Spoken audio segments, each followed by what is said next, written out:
Hello again. Let's do the derivative of the sinc function. Remember, the sinc function is the sine x over x, so we're doing the derivative with respect to x of the sine x over x.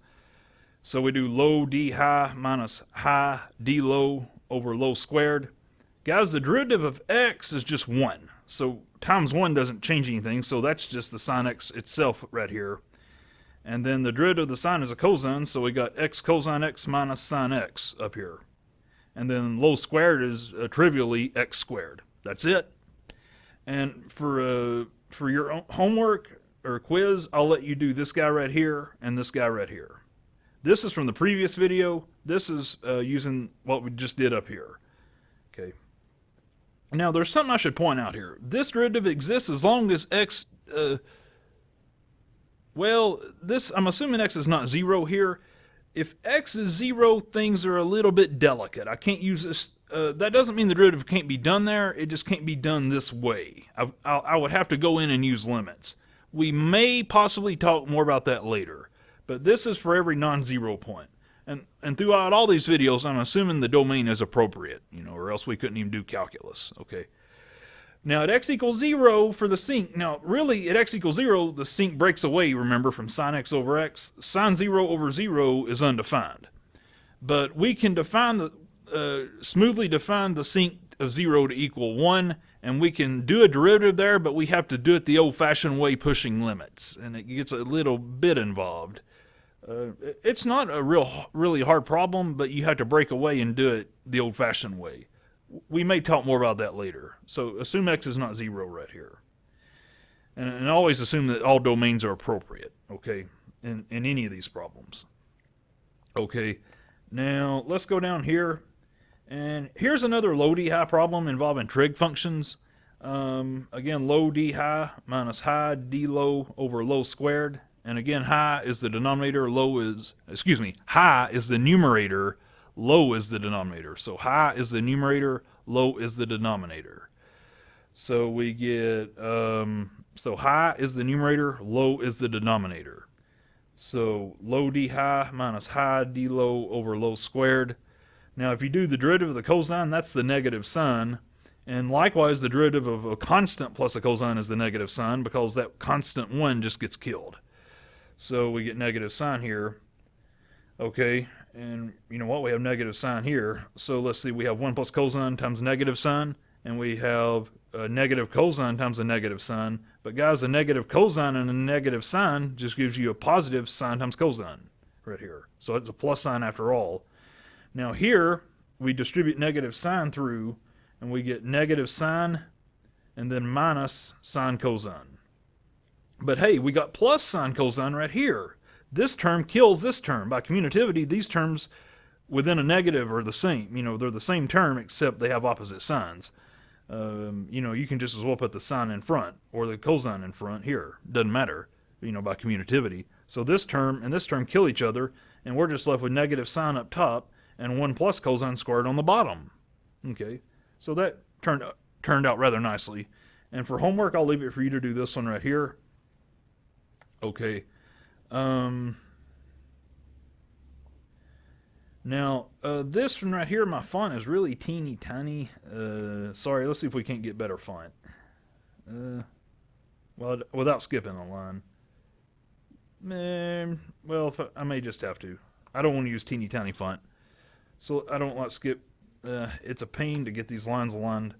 So now let's do the product rule. D by dx of x times the sine of x. Now remember, the product rule, the derivative of f of x times g of x is f times the derivative of g. So we got f times the derivative of g plus g times the derivative of f. So remember, it's f g prime plus f prime g. So f g prime plus g f prime. So f g prime plus g times f prime. Okay, so that's the product rule. So the derivative of the sine is a cosine, and the derivative of x is just 1, so that just sine x times 1 is just sine x right here. Order of operations. So we just have x cosine x plus the sine x, And guys, this time sign right here, to be honest with you, is superficial, but it just looks messy. So, you know, if you wrote this on paper, I'd just put a space between them like that. You could keep the time sign. There was nothing wrong with it, but it just looks messy. But anyway, there it is. So there was nothing crucial about getting rid of that time sign. It was actually fine. But anyway, I just like, this looks better to me. It just looks nice. But anyway, now here's another quotient rule. This was the product rule, and this is the quotient rule again. If you derivate the sine x over x cubed, you got to do low d high minus high d low over low squared. Now, if you square x cubed, you get x to the 6th. By law of exponents, you do 3 times 2 in this situation, and you get 6. Okay, so when you square x cubed, you get x to the 6th. So again, we derivate the sine x, we get the cosine. We derivate x cubed, we get 3x squared up here on the numerator, and x to the 6th on the bottom. So I just went through these motions here. Now, well, let's see. Notice that from this term has an x cubed on it, and this time sign here is actually superfluous. And this term here has x squared on it, so I can factor out the smaller exponent term, x squared. So I'll factor out x squared, and that's going to, if I factor x squared out, x cubed just humbles down to x to the 1. I do 3 minus this 2, and I get this understood 1 right here. Okay, and that just leaves cosine and the cosine that goes along with that x to the 1 power. And then since I factor out x squared, 3x squared sine x just becomes 3 sine x. And again, this time sign here is actually rather superficial. We don't particularly have to have it. So 3x squared sine x is now just 3 sine x. Okay, and then all that over x to the 6th.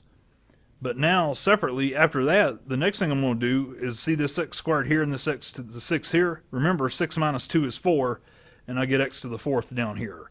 Because both of these x's are going to cancel 2 out of 6 of these x's down here, leaving 4 of them behind. So we have x to the 4th on the bottom, okay? And that's it. That's all for this problem, and I'll leave it for you to do this problem right here. And let's see. Again, here's another product rule. Again, the derivative of fg is f prime g plus fg prime. So here's fg prime, here's f prime g. So again, you just do x to the 10th times the derivative of the sine of x plus the sine of x times the derivative of x to the 10th. So you have x to the 10th cosine x, and then plus, because if you derivate the sine here, you get the cosine. And then on this other guy, if you derivate x to the 10th, you get 10x to the 9. But you don't mess with the sine, of course, on that other term. We did here, but we didn't here. So we have this x to the 10th cosine x plus 10x to the 9th sine x. And then you can factor out a x, this time sign here is superficial. I think we can read that. That's x times cosine x, right? So that's x cosine x plus 10 sine x. Okay. You could keep the time sign there if you wanted to. It's just superficial. But anyway, there's that. And another down here is yet another product rule. The derivative of x to the 10th times the sine of 6x. And I think I can, that's fairly superficial. I can actually get rid of this old one up here that I did a minute ago. But anyway, we're on this next problem here now. So the derivative of x to the 10th times the sine of 6x. Again, I'm going to get rid of these you can keep these here, it's cool, but they're superficial, really. But I tell you what's not superficial, and a big mistake I made, that 6 needs to be in that parenthesis. Sorry about that, guys. Oops. That's not superficial. That 6 needs to, and that x both need to be inside these parentheses here. So save that. So what I have is, remember, I do x to the 10th times the derivative of the sine of 6x. And since there's a 6 in there, it's just going to deploy the chain rule, a pretty basic version of it. And then plus the sine of 6x times the derivative of x to the 10th. Now, that's just the power rule all the way there.